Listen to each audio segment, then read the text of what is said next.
SHASHIBO sent me this shape shifting box, so I want to go ahead and do a quick basically demonstration of it and see if I can go ahead and solve it. And out here on the back we could see all the different shapes it goes into, from a cube to kind of a star shaped, the staircase, a pyramid, a box, a pentagon, and I don't even know what that is.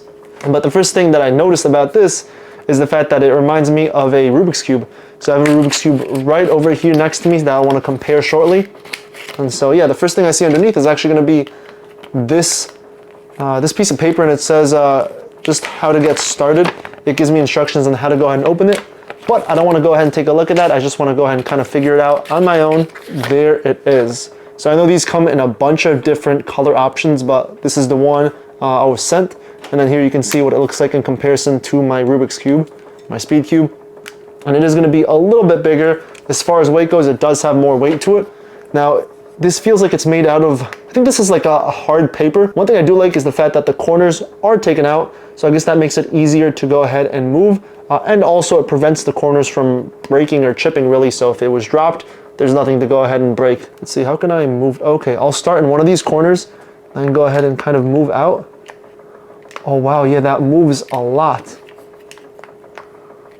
Oh wow, yeah, this really shifts, and I see on the inside there's going to be a bunch of different animals, so let me see if I can get one of the shapes.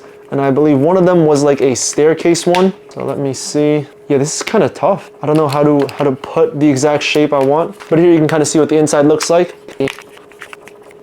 All right, there it is. So I got this shape where it goes ahead and shows me all the animals. We got some penguins, we got some polar bears, some rabbits, a walrus, and a seal or another walrus. And here's going to be another shape. It's going to be a star that has 6 points, and it's going to be and now we see another animal. We're going to see like a leopard or some sort of cat. And then here's what the other side goes and looks like with lighter shades of blue. Here's like a hybrid of the two with the staircase and the star. Yeah, this really transforms into random shapes as well too. I don't even think I did anything correctly. And here we could see another shape was kind of formed. Here's something else that kind of reminds me of a crown with the 3 pointed tops. Finally, I got the triangle. So here's what it goes and looks like. And this thing is pretty big.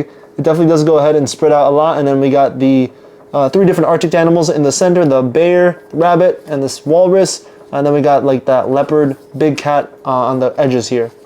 And here's what the inside goes and looks like. And right here is going to go ahead and be the square. And it looks a lot nicer this way than it does the other, because there's just going to be a bunch of jagged edges here. And here, this one looks different. Kind of reminds me of like a fighter jet. And here's what it looks like when it's almost put fully away. And there, I went ahead and put it back. Now, I'm pretty sure I missed some shapes, but I got plenty of them and some other unique ones. So here you can see all of them again. So this wasn't too bad to go ahead and solve, and I can definitely see how this can go ahead and be a de-stressor. Overall, you know, if you're new to kind of puzzle solving, then this definitely would be a good option. Since you don't really have to memorize anything. If you want to go ahead and, you know, go up in level, then a Rubik's Cube would be a good option, just because you will have to go ahead and learn different algorithms to go ahead and be able to solve it. And also you get, you know, pretty speedy with fingers as well too.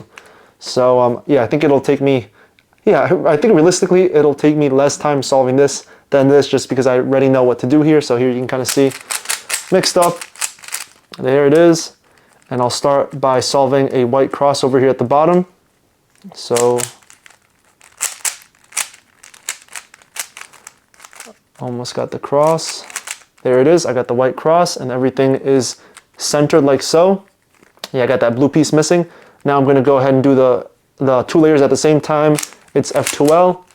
So I just kind of repeat some patterns that I remembered. There, now these 2 are done. And now I'll go ahead and work on the red and the green. So 1, 2, there, that's done. And now the last one's going to be here. So I'm going to take this one off so I can do it the preferred way I like doing it. And there, now the first 2 layers are solved. Now the last thing is going to be the top layer. So I didn't really memorize everything to be as most efficient. So if I knew, I would have been able to go ahead and solve this. Otherwise, I just go ahead and do it the long way. There, that's solved. And now it's time for the orienting this last layer here.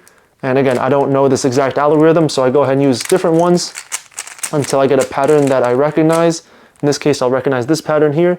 So these 2 have to be shifted. So I do, and there. that's how it is. And I solved the Rubik's Cube, and then I solved this shape-shifting cube too. But yeah, that's a quick look at the puzzle cube. And quick look at the Rubik's Cube too, because why not?